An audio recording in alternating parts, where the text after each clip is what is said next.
जब भी मैं आपसे बात करता हूँ रुचिर शर्मा, जब भी मैं आपसे मिलता हूँ तो हमेशा कुछ ना कुछ सीख के जाता हूँ। जो लोगों के ड्रीम करियर्स रहते हैं हम्म, वो सर की लाइफ रही है।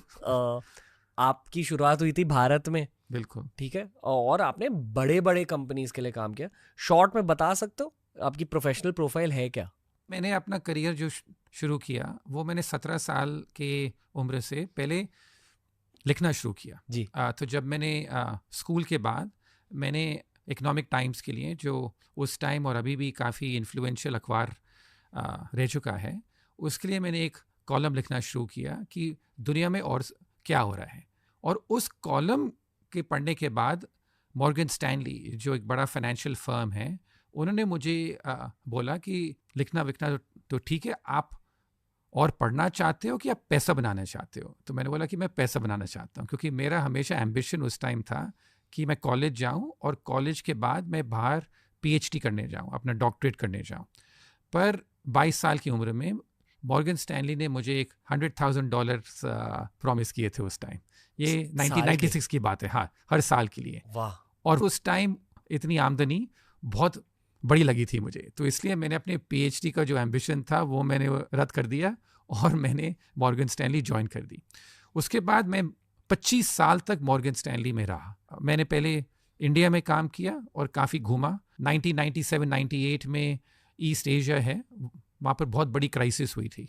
सारे जो देश थे, थाईलैंड, इंडोनेशिया, वहाँ पर बहुत तहलका मचा था और उनकी जो पूरा ग्रोथ मिरेकल था उसके पहले, वो सब ख़त्म हुआ था। तो इसलिए मैंने वो भी जाके कवर किया।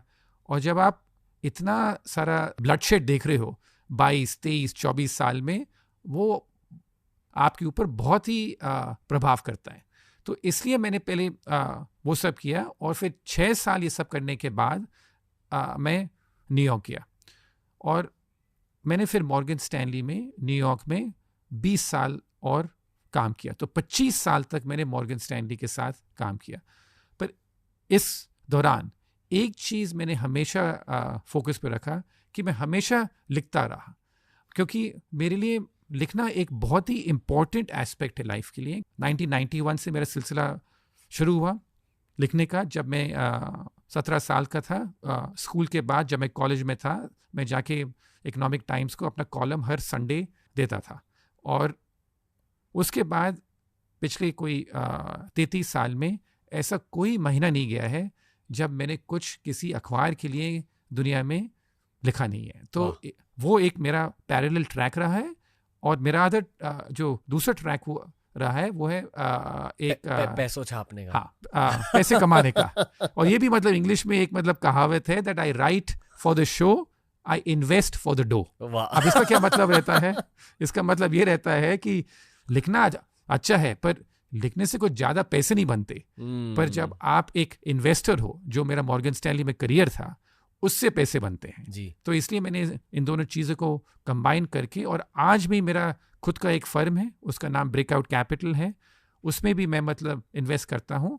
और रॉकफेलर है, एक बड़ी कंपनी है और काफ़ी बड़ा नाम है उनका अमेरिका, उनका मैं चेयरमैन हूँ ऑफ रॉकफेलर इंटरनेशनल। वाह। उन दोनों से थोड़ी आमदनी हो जाती है और लिखने से जो मेरा ऑडियंस से कनेक्शन रहता है वो जारी रहता है।